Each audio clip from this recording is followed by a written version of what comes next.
Hello बच्चों, कैसे हैं आप सब। आई होप सब बहुत अच्छे हैं, अच्छे से पढ़ रहे हैं। लॉकडाउन है, पढ़ने का मन नहीं कर रहा, लेकिन हम आपके लिए ये कोर्स लेके आ गए हैं जिसमें आप घर घर बैठे बैठे अपने सारे सब्जेक्ट्स को अच्छे से पढ़ सकते हैं, स्कूल की तरह, है ना।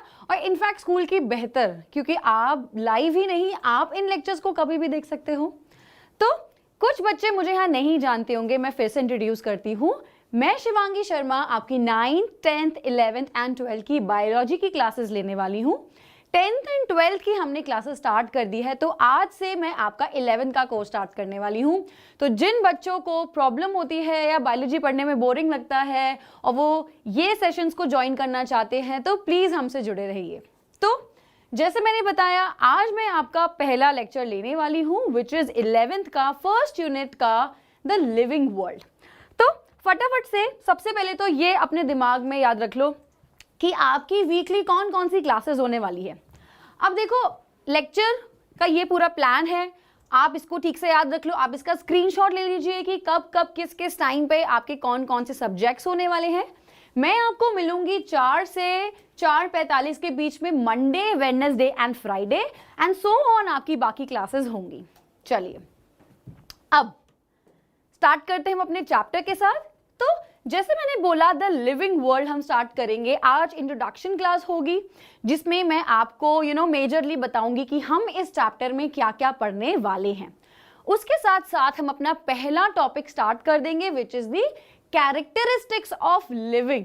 ठीक है, तो देखो फटाफट इस चैप्टर में हमको क्या क्या पढ़ना है।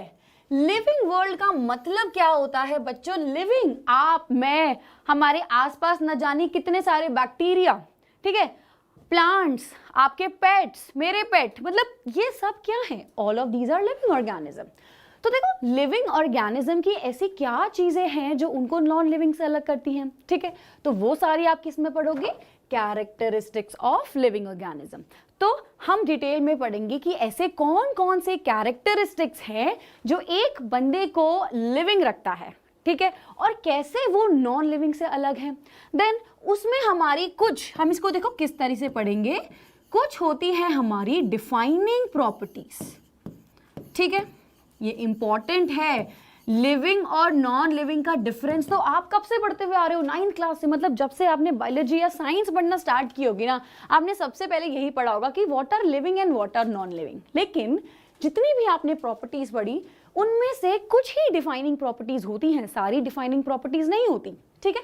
तो हम वो देखेंगे। देन उसके बाद हम क्या पढ़ने वाले हैं?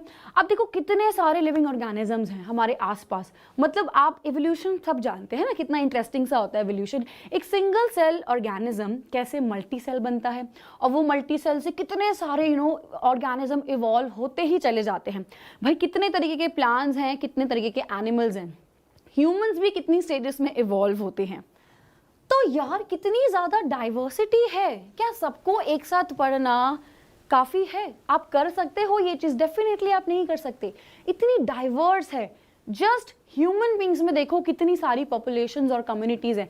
इंडिया का भाई सबसे अच्छा एग्जाम्पल है। आपकी एक इंडियन स्टेट में आपको इतनी लैंग्वेजेस, इतनी आपको कल्चर मिलता है, इतना सारा फूड आपको मिलता है, शॉपिंग की चीज़ें, हर तरीके की अलग अलग चीज़ें। तो अगर मैं सारे लिविंग ऑर्गेनिज्म को कंबाइन कर दूं, अब मैं प्लांट्स को भी ले लूं, एनिमल्स को भी ले लूं, ह्यूमंस को भी ले लूं, बैक्टीरिया को भी ले लूं, तो ये क्या है? This is all diversity. तो यहाँ पे हम क्या पढ़ेंगे कि देखो भाई डाइवर्सिटी क्या होती है। एक टर्म हम पढ़ेंगे कि बायोडाइवर्सिटी क्या होता है, ठीक है। अब डाइवर्सिटी को पढ़ना बहुत ज़रूरी है, क्योंकि देखो क्या होता है ना, आपका फिजिक्स में, केमिस्ट्री में अब बहुत सी चीज़ें ना इन्वेंट करते हो। इन्वेंट मतलब आप कुछ नया बना रहे हो, समथिंग जो आपको नहीं पता है, अब आप उसको यूज करोगे, ठीक है। बायोलॉजी में मेजरली चीजें डिस्कवर होती हैं जो ऑलरेडी है, आपने उसके बारे में जाना, ठीक है। तो धीरे धीरे साइंटिस्ट ने जब पढ़ना स्टार्ट किया, ना जाने कितनी चीजें उनको पता लगी। अब सबके बारे में डिटेल में स्टडी तो नहीं कर सकते, एक साथ नहीं कर सकते, उनको कैटेगराइज करना पड़ता है कि भाई ये प्लांट्स हैं तो ये ऑटोट्रॉफ्स हैं, ये एनिमल्स हैं तो ये हेट्रोट्रॉफ्स हैं।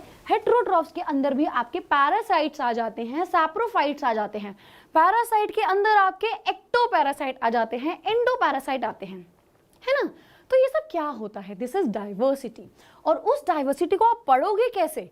वो सारी चीज़ें आपको टेक्सोनॉमी में पढ़ने को मिलेगी। अब उसकी नेमिंग कैसे करनी है भाई, अब हो सकता है लायन को मेरे इंडिया में लायन बोलते हैं, कहीं और कुछ और बोलते होंगे, तो उसका एक नाम होता है स्पेसिफिक, जो हम सारी चीज़ें हम टेक्सोनॉमी में पढ़ेंगे।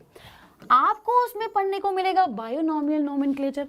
बायो मतलब दो, तो इस तरीके से आप उसको नाम दे रहे हो, दो नाम से आप उसको एक ऐसा नाम दे रहे हो ना जो पूरे वर्ल्ड में हर जगह पे उसको उसी नाम से जाना जाएगा, ठीक है। उसके जो रूल्स हैं वो सब चीज़ें हम यहाँ पे पढ़ेंगे।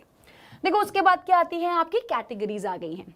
अब जैसे मैंने आपको एक चीज़ बोली कि हमारे पास तो कितना सब कुछ है पढ़ने के लिए, कितने सारे लिविंग ऑर्गेनिज्म हैं, और अगर मुझे किसी के लिए पढ़ना है तो पहले मुझे उसको कैटेगरी में बांटना पड़ेगा। वो कैटेगरी में बांटने के बाद तब मैं उसको फिर अच्छे से जान पाऊंगी। अब उसको मैं कैटेगरी में किस बेसिस पे डालूंगी, है ना। कुछ मान लो आपकी सोसाइटी में कितने लोग हैं, कुछ लोग जॉब करते हैं, कुछ लोग हाउसवाइफ्स हैं, कुछ वहीं पे जॉब करते हैं, कुछ बाहर जॉब करते हैं, तो उसी के हिसाब से आप उनका दिनचर्या कैलकुलेट करोगे कि वो डेली कितने स्ट्रेस में आते हैं, कितना काम करते हैं, कितना फ्री बैठते हैं। बच्चों को भी ले लोगे, ठीक है। तो कैटेगरीज में बांटना बहुत ज़रूरी है। तो जब आप डाइवर्सिटी पढ़ लेते हो ना, जब आप उसकी आप नेमिंग कर लेते हो ना, तो उसकी कैटेगरीज में बांटना उसको बहुत ज़रूरी होता है, ठीक है। ये कर लिया। फिर यार ये टेक्सोनोमिक एड्स क्या चीज़ है, this is not HIV AIDS, this is taxonomic aids. अब आपने किसी को नाम दे दिया, किसी को कैटेगरी में बांट दिया, ठीक है।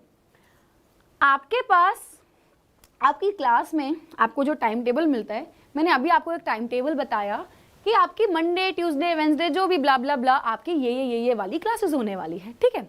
आपने एक पता लगा लिया, उसको देख के आप पता लगा सकते हो भाई इस दिन आपको मैं मिलूंगी और मैं आपको पढ़ाऊंगी। टेक्सोनोमिक एड्स में एक ऐसी बहुत सारी चीज़ें हैं जिसमें आप एक इंडिविजुअल को जान सकते हैं, उसके बारे में डिटेल्स पढ़ सकते हैं। सबसे अच्छा एग्जाम्पल ना आप जू देख लो, ठीक है। जू में कुछ एनिमल्स देखने को मिलते हैं, उनके बारे में जानने को मिलता है। अब चाहे उसको प्रिजर्व करने का इंटेंशन हो, या उसका एक हेरिटेज इंटेंशन हो, क्या उसका इंटेंशन है कि उसको जू में रखा है, या फिर जू ही नहीं, ऐसे कितने सारे ऐसी चीज़ें होती हैं जिससे आप आइडेंटिफाई कर सकते हो, ऑर्गेनिज्म के बारे में पता लगा सकते हो। तो दैट इज टेक्सोनोमिक एड्स, ठीक है। ये देख लिया। अब इसको और इजी करने के लिए मैंने ये डायग्राम आपके लिए ढूंढा है, इसका आप स्क्रीनशॉट ले लो। स्क्रीन से मैं हट रही हूं और इसका स्क्रीनशॉट ले लो, ठीक है। देखो पूरा चैप्टर बायो में हर चीज का एक माइंड मैप बना लो कि इस चैप्टर में मेरे पास क्या क्या है, कैसे अलग अलग चैप्टर आपस में इंटर रिलेटेड हैं। अब देखो फिर से सब कुछ रिपीट करने वाली हूं। क्या पढ़ेंगे हम, लिविंग वर्ल्ड के अंदर लिविंग ऑर्गेनिजम्स क्या होते हैं। अब देखो इसमें हम पढ़ रहे हैं कि भाई उनका साइज और नंबर इंक्रीज हो रहा है, देखेंगे अभी वो क्या होता है। लिख देती हूं, ग्रोथ पढ़ेंगे, ठीक है भाई। उसमें बायोकेमिकल रिएक्शंस होते हैं, क्या होता है वो, मेटाबॉलिज्म होता है, ठीक है। ऑल लिविंग ऑर्गेनिज्म रिप्रोड्यूस, नाम में ही पता लग रहा है क्या होता है भाई, रिप्रोडक्शन। ये मैं क्यों आपको अभी जनरली बता रही हूं कि ये जो चैप्टर है ना, आपको पता बहुत सारी चीजें पहले से ही हैं, है ना। बस उसको हम अगेन कैटेगराइज करेंगे कि हम कब कब किसके अंडर क्या क्या पढ़ने वाले हैं। इस पूरे चैप्टर की नॉलेज सब बच्चे को है, बस थोड़ी सी क्लैरिटी के साथ पढ़ेंगे, ठीक है। तो देखो व्हाट इज लिविंग हमको पढ़ना है, यानी कि कैरेक्टर जिसमें आप ग्रोथ हो गया, रिप्रोडक्शन हो गया, मेटाबॉलिज्म हो गया, ठीक है। आपको ये टर्म्स देखने को मिलेगी कि भाई एनाबॉलिज्म क्या होता है, कैटाबॉलिज्म क्या होता है। देन मैंने क्या बताया था, कितने ऑर्गेनिज्म, इतने सारे लिविंग ऑर्गेनिज्म है, मतलब सब डाइवर्स हो गए, एक दूसरा ऐसा वैसा, कितनी सारी डाइवर्सिटी है। उस डाइवर्सिटी को कैसे पढ़ेंगे भाई, उनको कैरेक्टराइज कर दिया, उनकी नेमिंग भी करना जरूरी है। ICBN, ICZN बहुत इंपॉर्टेंट ये एब्रीविएशन है जो आपको आनी चाहिए, और बड़ा कमाल का इसका खेल है, मतलब इसने बड़ा हेल्प दिया है नाम देने में। बायोडाइवर्सिटी पढ़ते हो तो ये पूरा जो मैप है ना, ये आपको हेल्प कर लेगा भाई मुझे किस किस चीज को किस किस चीज के अंडर पढ़ना है। आइडेंटिफिकेशन, मैंने क्या बोला था, टेक्सोनॉमी क्यों करते हैं, टेक्सोनॉमी में क्यों पढ़ना है भाई, ताकि किसी को मैं आइडेंटिफाई कर सकूं, मैं किसी को क्लासिफाई कर सकूं, उसका नाम दे सकूं, ठीक है। तो ये आप टेक्सोनॉमी में पढ़ोगे। नीड क्यों है क्लासिफिकेशन की, भाई डाइवर्सिटी है इतनी, इतने सारे स्पीशीज हैं, तभी तो जरूरत है उसको क्लासिफाई करने की, तभी तो उनके बारे में अनाप शनाप चीजें, अच्छी अच्छी चीजें, अलग अलग चीजें हम पढ़ सकते हैं। तो दैट इज ऑल, ठीक है। देन मैंने आपको बताया भाई टेक्सोनॉमिक एड्स, अभी देखो मैंने सिर्फ आपको जू का नाम दिया था, herbarium, botanical garden, museum. This is not only museum जो शायद कुछ बच्चों ने नहीं देखा हो, दिस इज म्यूजियम जो आपके स्कूल में बायो लैब में भी होता है ना, जब हम छोटे होते हैं, नए नए बायो लैब में होते, जब हम छोटे छोटे क्लास के होते थे, कभी कभी बायो में लैब में जाने को मिलता था, तो क्या देखते थे हम उसके अंदर, हम देखते थे कि वहाँ पे आपको मेरे को याद है फ्रॉग वेसल्स में हमें फ्रॉग देखने को मिलते थे, जैसे बड़े बड़े वर्म्स रखने को देखने को मिलते थे, बैट रखने को देखने को मिलते थे, वो प्रिजर्वेशन होती थी। तो उस तरीके की चीज़ें आपको म्यूजियम में देखने को मिलती है। तो म्यूजियम आपको हर टाइप का मिलता है, बड़े बड़े म्यूजियम्स भी होते हैं, और आपके स्कूल में जो म्यूजियम्स हैं दैट इज ऑल्सो म्यूजियम, ठीक है। चलो, जूलॉजिकल पार्क्स, जूज जिसकी मैंने बात की थी उसको जूलॉजिकल पार्क्स बोलते हैं। कीज क्या होता है भाई, मैनुअल्स क्या होता है, ये सारी चीजें देखने वाले हैं, टेक्सोनॉमी एंड सिस्टमैटिक्स, ठीक है। डन, अब स्टार्ट करें। पहली क्या चीज पढ़ेंगे हम, व्हाट इज लिविंग। चलो भाई बढ़िया, लिविंग क्या है, फिर से उसी पे आ गए, बचपन वाली क्लास पे आ गए। एक ऑर्गेनिज्म को हम लिविंग बीइंग क्यों बोलते हैं, उसमें ऐसी कई सारी चीजें होती हैं, कई सारे फीचर्स होते हैं जो उसको नॉन लिविंग से अलग करता है। पहले हम कहते थे भाई जो सांस ले सकता है, जो मूव कर सकता है, नहीं, अब उसको हम अच्छे से पढ़ेंगे। तो first is your growth. Her living organism grow करता है। आप बच्चे थे, ठीक है, आप नर्सरी में गए, प्रेप में गए, स्कूल में गए, अभी आप बड़ी क्लास में आ गए हो, अभी एग्जाम दोगे, फिर आप कॉलेज में जाओगे, फिर आप जॉब करोगे, फिर आपकी शादी वादी हो जाएगी, फिर आप भाई बुढ़े भी हो जाओगे, सब फिर की लास्ट में सबकी डेथ भी हो जानी है। सेम एक प्लांट में भी ऐसा होता है, प्लांट में एक सीड डाल दिया, सीड का फिर शूट निकल गया, रूट निकल गया, प्लूम्यूलर रेडिकल निकलते हैं, लंबा लंबा फिर प्लांट निकल जाता है, उसमें से फ्रूट्स आते हैं, फ्लावर्स आते हैं। तो वो क्या है, it is growth. Not only this growth, आपकी बॉडी के अंदर मान लो 4 से लेकर 7 साल के बीच में आपकी बेशक हाइट ज़्यादा नहीं बढ़ी, लेकिन आपकी बॉडी में और भी बहुत सारी चीज़ें ग्रो कर रही हैं। आपके ऑर्गन्स डेवलप हो रहे हैं, आपका माइंड डेवलप हो रहा है, आपका स्केलेटन सिस्टम स्ट्रॉन्ग हो रहा है, आपकी हड्डियां मजबूत हो रही हैं। एक बच्चे की हड्डी मजबूत नहीं होती उतनी जितनी बड़े की होती है। क्यों? क्योंकि उसका जो मसल है, उसका मसल का मास भी बढ़ रहा है और उसका बोन का मास भी बढ़ रहा है। तो that is growth. All living organism, जितने भी लिविंग ऑर्गेनिज्म हैं, अब ये लिविंग ऑर्गेनिज्म भाई चाहे एक सिंगल सेल हो, जिनको मैंने यूनिसेल्युलर बोल दिया, ठीक है, चाहे ये ऑर्गेनिज्म मल्टी सेल्युलर हो, जिनके पास बहुत सारे सेल्स होते हैं, तो सभी के सभी ग्रोथ दिखाते हैं। यूनिसेल्युलर का एक एग्जाम्पल ड्रॉ करती हूँ, ये एक अमीबा है ना। अमीबा के पास इस तरीके का सूडोपोडिया होता है। अब भाई ये अमीबा भी थोड़ी हर चीज एकदम पैदा होते ही कर लेता है। ये अमीबा बड़ा मैच्योर हुआ, जब ये मैच्योर होगा तब जाके ये करेगा रिप्रोड्यूस, और तब जाके आपको 2 डॉटर सेल्स मिलेंगे, है ना। एकदम से तो नहीं होगा। सो दिस इज व्हाट ग्रोथ।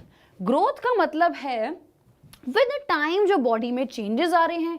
याद रखना है, ग्रोथ इज इंटरनल। इंटरनल, आपकी बॉडी के अंदर क्या क्या हो रहा है। Next point to be noted down is growth आपको होती है भाई चाहे तो सेल का मास बढ़ रहा है, सेल का, टिश्यू का, ऑर्गन्स का, किसी का भी, या क्या बढ़ रहा है, नंबर बढ़ रहा है। तो ग्रोथ का क्या डेफिनेशन हो गया, sometime when there is the increase in mass, मास में इंक्रीज होना, या नंबर में इंक्रीज होने को इंटरनली जो चीजें होती हैं उसको ग्रोथ बोलते हैं। अब देखो, मैं अभी जाऊंगी, जो भी है बैग है वैग है मैंने एक चेयर में डाल दिया, ठीक है। अब हो सकता है मुझे अगले दिन भाई टाइम नहीं मिला, अगले दिन मैंने सेम रिपीटेशन की, दूसरी चीज़ मैंने कपड़े उठा के उसमें डाल दी, भाई भाई बढ़ते बढ़ते बढ़ते बढ़ते हीप बन गया कपड़ों का, ठीक है। या आपको रेत देखते हो, रोड पे साइड में रेत रखी हुई है, रखिए करते करते करते ग्रोथ हो गई। भाई इतना सा हीप था और अब इतना हीप हो गया, तो ये क्या हो गया? क्या ये ग्रोथ नहीं है? क्या ये नहीं बढ़ा? इंक्रीज इन मास नहीं हुआ उसमें, इंक्रीज इन नंबर नहीं हुआ उसमें। भाई नॉन लिविंग ऑर्गेनिज्म भी ग्रोथ दिखा सकती है ना। तो ये होती है हमारी एक्सेप्शन, इसीलिए हम ग्रोथ को कभी भी डिफाइनिंग प्रॉपर्टी नहीं बोल सकते हैं, ठीक है। तो हम यहां पे क्या लिख लेंगे? Growth is not defining property. This is important, पता होनी चाहिए जितनी भी हम प्रॉपर्टीज पढ़ने वाले हैं, कौन सी प्रॉपर्टी आपकी डिफाइनिंग है और कौन सी प्रॉपर्टी नहीं है। डिफाइनिंग मतलब कि या ये एक डिफाइनिंग मैं कह सकती हूं कि सिर्फ इसी चीज की वजह से भाई कोई बंदा लिविंग है, तो ऐसा नहीं है। ग्रोथ एक डिफाइनिंग प्रॉपर्टी नहीं है। बहुत सारी क्यूमुलेटिव प्रॉपर्टीज, बहुत सारी मिक्स होके प्रॉपर्टीज आपको लिविंग ऑर्गेनिज्म बनाती है, ठीक है। डन। तो अब एक एक्सेप्शन देख लो भाई, कोई प्लांट ले लो, है ना। एक प्लांट है, मैंने उसको अभी अभी उगाया है। शुरू में तो जितना उसका मास है, या ऐसे इमेजिन कर लो जितनी उसकी चौड़ाई है उतनी ही उसकी लंबाई है। एक टाइम पे ना ऐसे होता है कि प्लांट की ना लेंथ इंक्रीज होती है, उस टाइम पे जरूरी नहीं है कि उसका मास भी बढ़ रहा है। सिमिलरली लेट्स सपोज हम ह्यूमन कोई भी बॉयज हैं या गर्ल्स हैं, आपने देखा है ना एक टाइम पे हम लोग की हाइट जल्दी जल्दी बढ़ जाती है। उस टाइम पे हो सकता है बॉयज की मस्कुलैरिटी नहीं आ रही है, या वो पतले होते हैं, उनकी विड्थ नहीं बढ़ रही है, वो उस एज पे ना फटाफट पहले हाइट गेन कर लेते हैं, क्योंकि हाइट तो एक सर्टेन एज के बाद आपकी नहीं बढ़ने वाली, वो तो फिर उतनी ही रह जाएगी। तो जरूरी नहीं है कि जिस टाइम पे आपका मास इंक्रीज हो ही रहा हो उस टाइम पे ग्रोथ नहीं हो रही, ठीक है। मतलब लेट्स से अगर एक इंडिविजुअल की हाइट बढ़ गई, अभी वो इलोंगेशन फेज पे था, उसकी हाइट बढ़ गई, अब बाद में लेट्स सपोज उसका मसल मास बढ़ने वाला है, और मान लो कि जब इलोंगेशन हो रही थी तब मास नहीं बढ़ रहा था, तो उस टाइम पे ऐसा तो नहीं था कि ग्रोथ नहीं हो रही, इलोंगेशन तो हो रही थी, so that is growth. Similarly किसी प्लांट में लेट्स सपोज अगर उसकी विड्थ नहीं बढ़ रही है, तो इलोंगेशन तो हो रही है ना प्लांट की, तो ऐसा तो नहीं कह सकते वो ग्रोथ नहीं है। इसलिए ये जो इसकी डेफिनेशन है ये एकदम डेफिनेटिव नहीं है, तो हम बोल सकते हैं कि growth is not a defining property. चलो अगली चीज में आ जाओ। अच्छा हाँ, इससे पहले ना एक चीज और समझ लो, मल्टी सेलुलर ऑर्गेनिज्म में मैंने आपको यूनिसेलुलर में बताया कि भाई एक अमीबा ग्रो हुआ, मैच्योर हुआ। मल्टी सेलुलर ऑर्गेनिज्म में क्या होता है ना भाई, कि मान लो हमारे बाल होते हैं, ठीक है, हम कटवाते हैं, वो फिर बढ़ते हैं, वो तो ग्रो कर रहे हैं, अलग सेल्स हैं, these are the dead cells. Similarly let's suppose जब हम विद टाइम बढ़ते चले गए, हमारी ऑर्गन्स डेवलप हो रही हैं, हमारा मसल मास बढ़ रहा है, या लेट्स सपोज हमें कोई चोट लग गई है, हमें हीलिंग हो रही है, तो आपने एक चीज देखी कि इस अमीबा के केस में ना सेल डिवीजन हुई। सेल डिवीजन क्या होता है? एक सेल दो सेल में डिवाइड हो रहा है, और वो एक सेल जैसे ही दो सेल में डिवाइड हुआ ना, उसने फटाफट रिप्रोडक्शन कर दी, है ना। एक सेल था, इसमें अगर सेल डिवीजन हो जाएगी तो ये ग्रो थोड़ी हो रहा है, ये तो रिप्रोड्यूस कर गया। हाँ, वो एक सेल का मास जरूर बढ़ा होगा, वो एक सेल का साइज जरूर बढ़ा होगा, उसकी फंक्शनैलिटी जरूर बड़ी होगी, लेकिन वो जैसे ही डिवाइड हुआ रिप्रोडक्शन हो गई, वो डिवाइड हो गया, न्यू ऑर्गेनिज्म बन गया। लेकिन मल्टी सेलुलर के केस में जब सेल डिवीजन होती है तो उसको ग्रोथ बोलते हैं। मल्टी सेलुलर में सेल डिवीजन का मतलब रिप्रोडक्शन नहीं होता, वहां पे ग्रोथ होता है, ठीक है। चलो ये क्वेश्चन आता है, इसलिए आई टोल्ड यू। अब अगली प्रॉपर्टी हमारी आ जाती है कौन सी? रिप्रोडक्शन। चलो अब रिप्रोडक्शन क्या होता है ये तो सबको पता है कि जब कोई ऑर्गेनिज्म अपने ही जैसे एक न्यू इंडिविजुअल को ग्रो कराता है उसको रिप्रोडक्शन बोलते हैं। एक ऑर्गेनिज्म जब न्यू इंडिविजुअल को बनाता है तो उसको क्या बोलते हैं? रिप्रोडक्शन। ये रिप्रोडक्शन ना देखो दो टाइप्स की हो सकती हैं। हमने पढ़ी है भाई ए सेक्सुअल रिप्रोडक्शन, 12th में आप डिटेल में पढ़ने वाले हो, और होती है सेक्सुअल रिप्रोडक्शन, है ना? ये होता है। आई होप किसी को भी प्रॉब्लम नहीं आ रही है यहाँ पे। चलिए यस, अब एसेक्सुअल रिप्रोडक्शन और सेक्सुअल रिप्रोडक्शन तो अलग अलग चीज होती है। क्यों अलग होती है?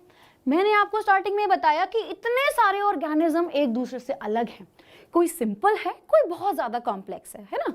तो रिप्रोडक्शन का प्रोसीजर भी किसी किसी में सिंपल होता है।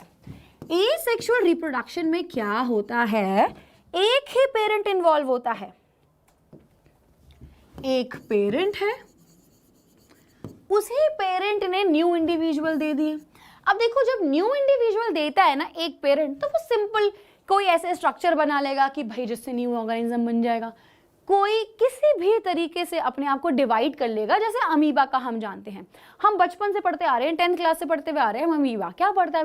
अमीबा में बाइनरी फिजन होती है, सेल डिवाइड हुआ, 2 सेल बन गए, है ना? तो सिंपल जब एक पेरेंट डिवाइड हो जाता है तो उसमें एक ही पेरेंट इन्वॉल्व है, वहां पे गैमीट्स नहीं बनते गैमीट्स, क्योंकि 2 पेरेंट नहीं है, 2 पेरेंट के गैमीट्स की फ्यूजन की जरूरत नहीं है। ठीक है, अब जब गैमीट्स ही नहीं बनते तो उनकी फर्टिलाइजेशन क्यों होगी? यहां पे उनकी फर्टिलाइजेशन नहीं होती, जरूरत ही नहीं है फ्यूजन की, एक ही पेरेंट से न्यू ऑर्गेनिज्म मिल रहा है। एंड अल्टीमेटली जो ऑर्गेनिज्म मिलता है उसको हम क्लोन्स बोलते हैं। क्यों क्लोन्स बोलते हैं? क्योंकि वो एग्जैक्ट कॉपी होता है, एग्जैक्ट, बिल्कुल हूबहू। ये एक पेन है, बिल्कुल इसने एक जैसा, अपने ही जैसा ऑर्गेनिज्म को बनाया, उसको बोलेंगे क्या? Asexual reproduction. और वो ऑर्गेनिज्म क्लोन्स होते हैं, क्योंकि एक ही पेरेंट का डीएनए, सेम डीएनए वहां पे जा रहा है, वहां पे फ्यूजन नहीं हो रही, गैमीट्स नहीं बन रही, है ना? तो उसको हम क्लोन्स बोलते हैं। क्लोन्स वो होते हैं जो जेनेटिकली, यानी कि जिसका डीएनए एंड फिनोटाइपिकली, जो आपका डीएनए होता है उसी की वजह से आप ऐसे दिख रहे हो, तो वो फिनोटाइप और जीनोटाइप उसका एग्जैक्टली सेम होता है। अब एसेक्सुअल रिप्रोडक्शन में अगर सेल डिवीजन की बात करें तो सिर्फ और सिर्फ माइटोसिस होती है। माइटोसिस इस सिंपल, एक सेल डिवाइड होता है। कैसे? ये एक सेल है, सेल का डीएनए है, पहले तो भाई 2 डीएनए बन गए, बाद में ये सेल भी डिवाइड होने लगेगा, ऐसे समझ लो। ठीक है, 2 मिल गए मुझे, तो ये डीएनए डिवाइड हुआ और 2 सेल मिल गए, दिस इज माइटोसिस। लेकिन अब सेक्सुअल रिप्रोडक्शन में क्या होता है? यहाँ पे 2 पेरेंट्स इन्वॉल्व होते हैं। ठीक है, 2 पेरेंट्स आ रहे। अब ये 2 पेरेंट्स क्या करेंगे भाई? एक तो हो गई फीमेल और एक तो हो गया मेल, ये अपने अपने बनाएंगे गैमीट्स। ठीक है, जब ये अपने अपने गैमीट्स बनाते हैं, फिर इन गैमीट्स की होती है फ्यूजन, यानी कि फर्टिलाइजेशन। तो यहाँ पे 2 पेरेंट्स, गैमीट्स और फर्टिलाइजेशन हो रही है। एंड अल्टीमेटली जो आपको स्पीशीज मिलते हैं उसमें वेरिएशन होता है। क्यों हो रहा है वेरिएशन?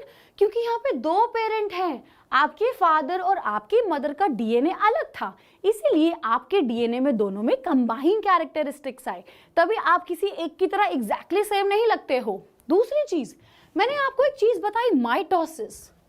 ये जो गैमीट है ना, ये सिंपल माइटोसिस से नहीं बनता, ये बनता है मियोसिस से।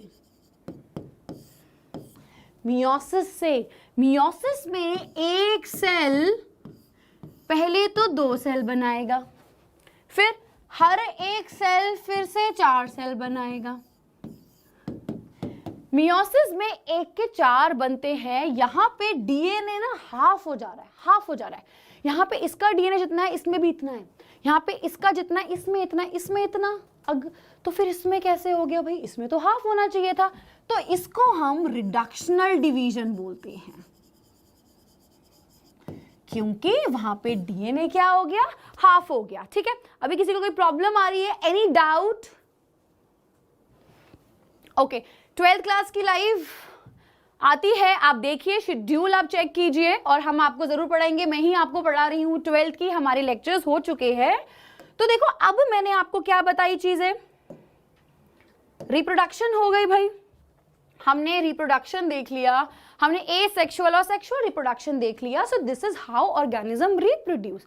अब अलग अलग ऑर्गेनिज्म भाई अलग अलग तरीके से रिप्रोड्यूस करता है। जैसे फंजाई हो गया, वो स्पोर्स बनाता है, ये थोड़ा थोड़ा आप पढ़ चुके हो। फंजाई का एक एग्जाम्पल ले लेते हैं, पेनिसिलियम। ठीक है बच्चों, सॉरी अगर मेरी थोड़ी सी ड्राइंग खराब हो जाए। So this is known as a penicillin, penicillin या पेनिसिलियम, सॉरी वो तो उसकी एंटीबायोटिक होगी। Penicillium it is a fungi. ठीक है, पेनिसिलियम के ऊपर ना ऐसे छोटे छोटे स्पोर्स आते हैं, इनको बोलते हैं रिप्रोडक्टिव यूनिट्स।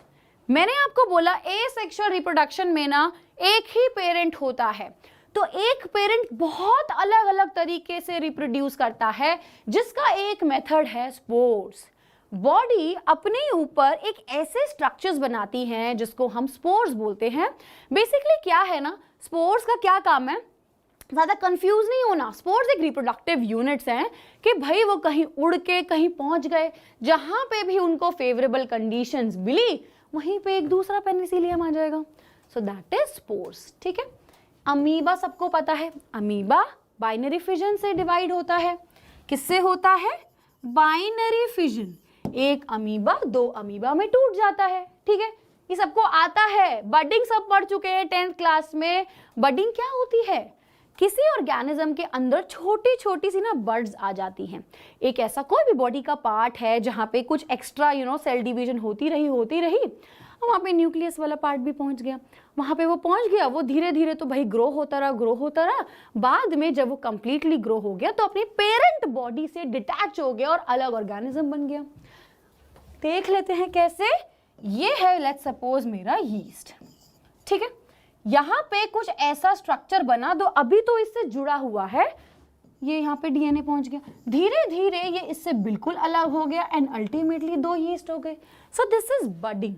बडिंग सिर्फ सिंगल सेल में जैसे यीस्ट में ही नहीं होती, बडिंग मल्टी सेल जैसे हाइड्रा में भी होती है।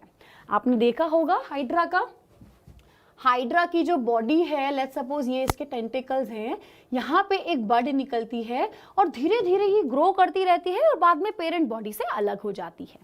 So this is reproduction. अब ये सब तो भाई हम पढ़ते रहेंगे पूरी, अब बायो में हमें आगे बहुत सारी चीजें हमें डिटेल में पढ़नी है, बट क्या ये डिफाइनिंग प्रॉपर्टी है? नाउ नॉन लिविंग ऑर्गेनिज्म कभी रिप्रोड्यूस नहीं करते, नॉन लिविंग ऑर्गेनिज्म ये एक्टिविटी नहीं दिखाते, लेकिन रिप्रोडक्शन एक डिफाइनिंग प्रॉपर्टी नहीं होती। क्यों नहीं होती? क्योंकि कुछ ऑर्गेनिज्म, कहाँ लिखूं, यहाँ लिख लेते हैं, जैसे हमारी बीज, बेचारी कौन सी बीज, ड्रोन्स। ठीक है, कुछ organism, think I should change the colour, कुछ ऑर्गेनिज्म जैसे ड्रोन बी जो मेल होती हैं, या फिर कुछ स्टराइल ऑर्गेनिज्म, कुछ होते हैं ना मेल्स एंड फीमेल जो कि स्टराइल होते हैं, रिप्रोड्यूस नहीं कर पाते, तो उनकी क्या गलती है, वो तो रिप्रोड्यूस नहीं कर पा रहे, इसका मतलब ये थोड़ी है भाई वो जिंदा नहीं है, उनको वो अधिकार नहीं मिलेगा जो बाकी लोगों को मिलेगा, ऐसा नहीं होता है, वो सिर्फ रिप्रोड्यूस नहीं कर पाते, इसीलिए ये डिफाइनिंग प्रॉपर्टी नहीं होती। ऐसे कुछ रीजंस की वजह से it is not a defining property. ठीक है, ऑलराइट। तो रिप्रोडक्शन हर ऑर्गेनिज्म करे ऐसा जरूरी नहीं है, कुछ ऑर्गेनिज्म स्टेराइल होते हैं। एक बीज की बड़ी इंटरेस्टिंग सी लाइफ साइकिल बताऊंगी, अगर आप जानना चाहेंगे तो I will definitely tell you. अभी हम आगे देखते हैं, तो यहाँ पे रिप्रोडक्शन एक डिफाइनिंग प्रॉपर्टी नहीं है। चलो अगले पे आ जाओ। अगला क्या हो गया भाई? मेटाबॉलिज्म हो गया। अब ह्यूमन बॉडी के अंदर कितनी सारी चीजें चलती रहती हैं। आप खाना खाते हो, हमने लाइफ प्रोसेसेस पढ़ा था 10th क्लास में। हमारी बॉडी में डाइजेशन होती रहती है। हमारी बॉडी में देखो, हमने खाया फूड। क्यों खाया हमने फूड? क्योंकि फूड से हमको मिलता है न्यूट्रिशन। न्यूट्रिशन हमको एनर्जी देता है। लेकिन इससे एनर्जी, इस फूड से एनर्जी कैसे मिलेगी? फिर वहां पे भाई रेस्पिरेशन का प्रोसेस आ जाता है। रेस्पिरेशन क्या करता है? ऑक्सीजन की मदद से फूड से एनर्जी प्रोड्यूस करता है, जिसको आप एटीपी बोलते हो। ये हमने पढ़ा था। अब ये भाई ऑक्सीजन कैसे आई? आपने पढ़ी ब्रीदिंग। ब्रीदिंग देखते हो कि भाई हम ऑक्सीजन को इनहेल करते हैं, ठीक है। अब ये फूड एटीपी में कैसे बना? फूड मैंने खाया, बर्गर और एटीपी कैसे बन गया भाई? मैंने खाया पिज्जा और एटीपी कैसे बन गया? तो हमारी बॉडी में न्यूट्रिशन तो भाई चाहे कार्बोहाइड्रेट हो, चाहे फैट्स हो, चाहे प्रोटीन्स हो, हर चीज छोटे छोटे सब्सटेंसेस में बदलती है। क्योंकि हमारी बॉडी तो हर एक सेल से बनी है। हर बॉडी अल्टीमेटली सेल से ही तो बनी है। तो सेल के पास एनर्जी पहुंचना बहुत जरूरी है, जो कि एटीपी की फॉर्म में वो लेता है, ठीक है। तो देखो हमारी बॉडी में कितनी सारी चीजें हो रही है। अब ये जब फूड का ब्रेकडाउन होगा, एटीपी बनेगा, कुछ सब्सटेंसेस वेस्ट भी होंगे, वो एक्सक्रीशन का प्रोसेस आपका आ जाता है। हर समय बॉडी में इतनी सारी चीजें होती रहती हैं। आपने एंजाइम सुना है, हार्मोन सुना है, और ये सब इनकी मदद करते हैं।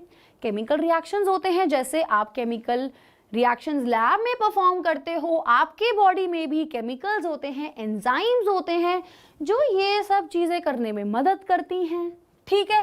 तो हमारी बॉडी में इतने सारे जो चीजें होती रहती हैं, उसको क्या बोलते हैं? Metabolism. Metabolism is a sum of all the chemical reaction. वो सारे केमिकल रिएक्शन जो आपकी बॉडी में हर वक्त होते रहते हैं, उसको मेटाबॉलिज्म बोलते हैं, ठीक है। अब भाई हमने केमिस्ट्री में और चीजें पढ़ी थी कि सभी रिएक्शन एक जैसे नहीं होते। तो भाई लिविंग ऑर्गेनिज्म की संग पार्शियलिटी क्यों? मेटाबॉलिज्म में कुछ चीजें तो हर वक्त ब्रेक डाउन करती रहती है, कुछ चीजें हर वक्त टूटती रहती हैं, जैसे डाइजेशन, जैसे फूड से बनी ATP.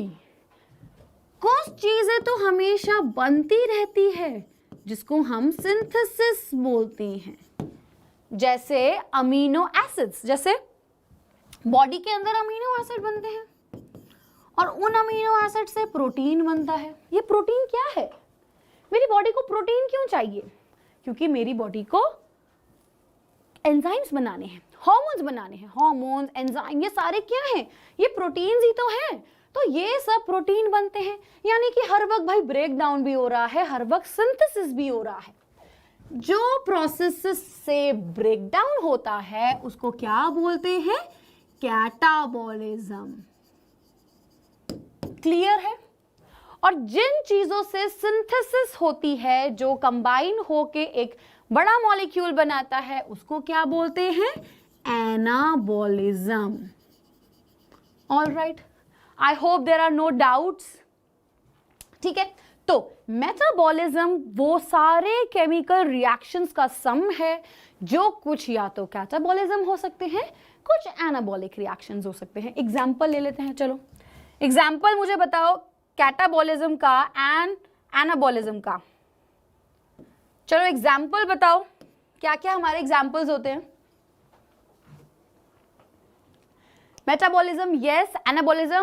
Give me an example of metabolism का, कैटाबॉलिज्म सॉरी, और एक एनाबॉलिज्म का मुझे एग्जाम्पल चाहिए।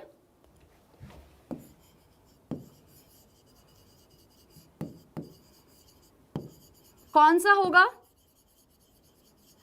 हम एग्जाम्पल प्लांट्स का भी ले सकते हैं, हम प्लांट ह्यूमंस का भी ले सकते हैं। Okay, digestion, very nice. Digestion किस में होगा? डाइजेशन में क्या हो रहा है? डाइजेशन में ब्रेक डाउन हो रहा है, तो that is what? Catabolism. Now Aman, photosynthesis, okay very good. Photosynthesis क्या होगा, बट वहां पे एनाबॉलिज्म हो रही है। ऑल राइट, इसका मतलब बच्चे सुन रहे हैं और रिलेट कर रहे हैं। This is biology is all about. जो आप पढ़ रहे हो उसको रिलेट नहीं कर सकते तो कोई फायदा नहीं है पढ़ने का। तो photosynthesis is what? Plants inorganic substances use करता है, जैसे कार्बन डाइऑक्साइड, वाटर को यूज करता है, बचपन वाली definition, in the presence of sunlight, chlorophyll की मदद से प्लांट एयर से लेता है कार्बन डाइऑक्साइड, रूट से लेता है वाटर, और क्या बनाता है? Glucose. Absorption of light energy, conversion into chemical energy, reduction of carbon dioxide into carbohydrates, splitting of water molecules. ये पढ़ी थी ना ये सारी चीजें 10th में। तो उससे ग्लूकोज बनता है, जिसको वो स्टोर किस फॉर्म में करता है? स्टार्च की फॉर्म में करता है। तो photosynthesis is anabolism and catabolism आपका डाइजेशन, रेस्पिरेशन, ये आपका कैटाबॉलिज्म हो गया।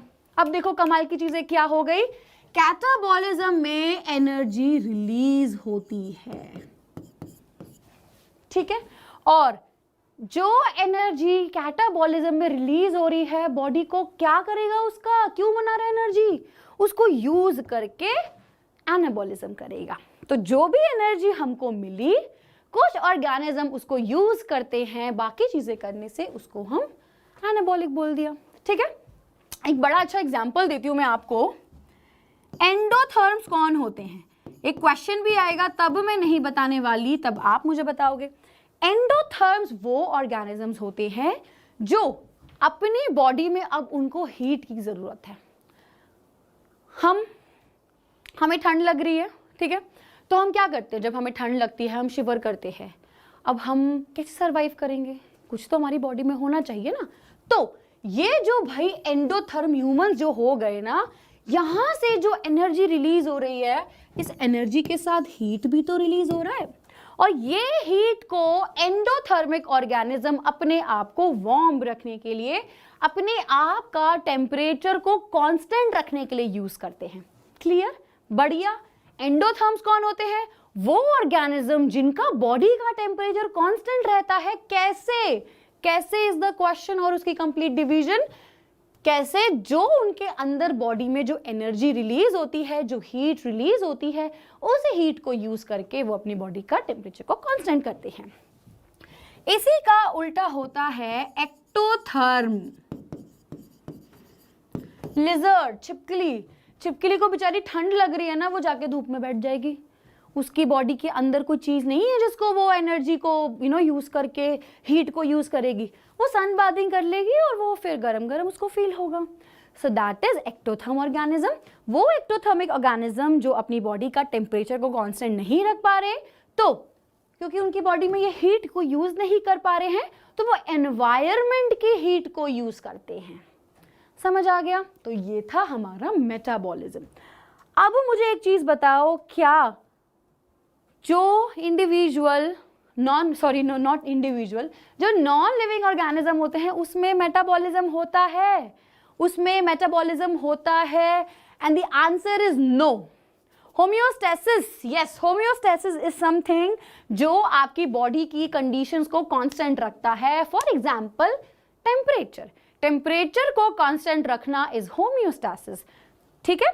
तो पोइलिकोथर्म, हम आगे क्वेश्चन करेंगे। पोइकिलोथर्म्स वो ऑर्गेनिजम्स होते हैं जो अपनी बॉडी के टेम्परेचर को कांस्टेंट रखते हैं, और एंडोथर्म्स वो ऑर्गेनिज्म होते हैं जो पोइकिलोथर्म्स अपनी बॉडी के टेम्परेचर को कांस्टेंट रखते हैं। कैसे?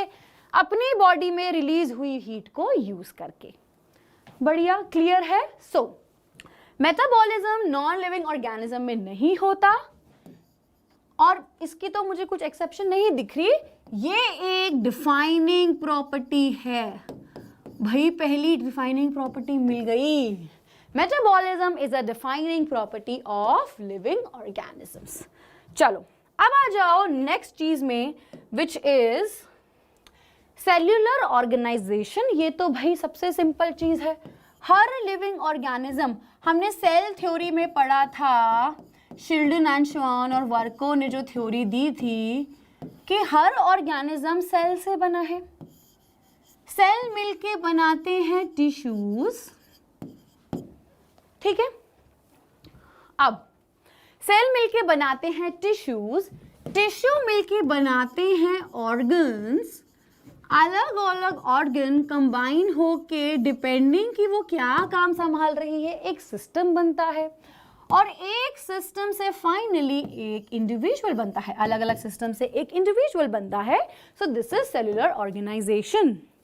अब अगर मैं सिंगल सेल की बात करती हूं, सिंगल सेल की बॉडी में एक ही सेल सारे के सारे फंक्शन परफॉर्म करता है। अमीबा खाएगा भी एक सेल से, एंडोसाइटोसिस करता है। अमीबा इस तरीके का होता है, जैसे ही उसको यहाँ पे फूड मिला बड़ा खुश हुआ और अपने आप को उसने बड़ी मेहनत करके ये फूड के आसपास सराउंड कर लिया। ये पूरा इस फूड को अंदर ले लेगा और उसकी बॉडी में एक फूड वैक्यूल बन जाएगा। एंडोसाइटोसिस भी, फैगोसाइटोसिस भी इसने कर ली, खाना भी यहाँ से आ गया और ऐसे ही डाइजेस्ट करेगा और ऐसे ही रिलीज कर देगा। एक सेल ने सारे काम किए। लेकिन मल्टी सेलुलर ऑर्गेनिज्म में हर सेल का अपना अपना काम करके क्या काम उनको करना है, कहाँ पे वो प्रेजेंट हैं, क्या उनका स्ट्रक्चर है, टिश्यूज बनाता है एंड सो ऑन। तो again cellular organisation is a defining property of living organisms. ठीक है, ये तो बहुत ही इजी था।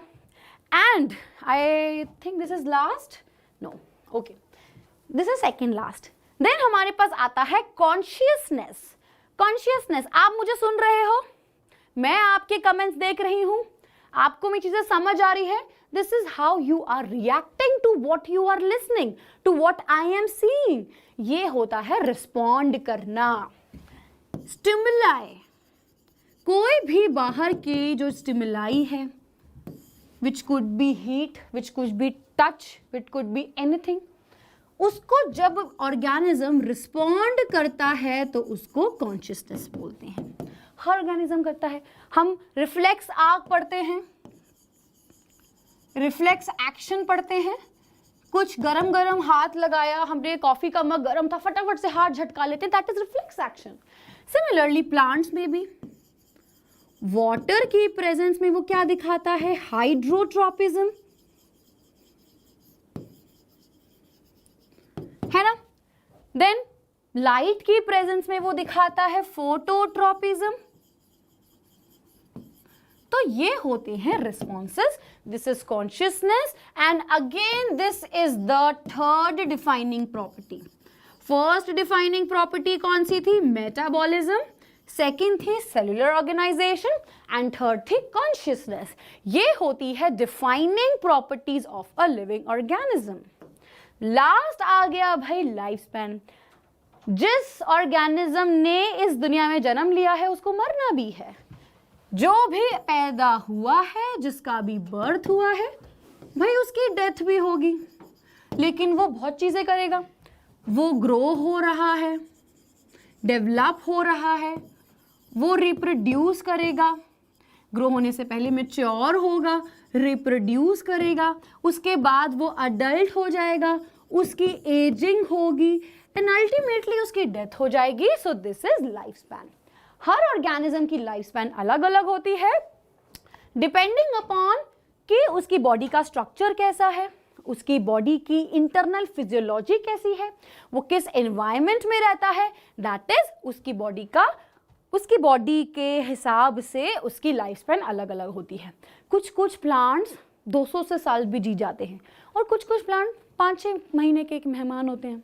So that is life span. उनकी बॉडी की अलग अलग लाइफ स्पैन होती है। ठीक है, तो ये था हमारा लास्ट कि हर ऑर्गेनिज्म जन्म लेता है और हर ऑर्गेनिज्म की डेथ होती है। इसमें very important I will include in the last point, okay, by chance, okay, no problem. तो हर ऑर्गेनिज्म की बर्थ हो रही है एंड फाइनली उसकी डेथ हो रही है, लेकिन सिंगल सेल ऑर्गेनिज्म में क्या होता है? सिंगल सेल ऑर्गेनिज्म, फिर से मेरा फेवरेट एग्जांपल अमीबा। अमीबा तो भाई जैसे ही मैच्योर हुआ वो डिवाइड हो गया 2 पार्ट्स में और उसने 2 डॉटर सेल्स बना दिए। क्या ये मरा?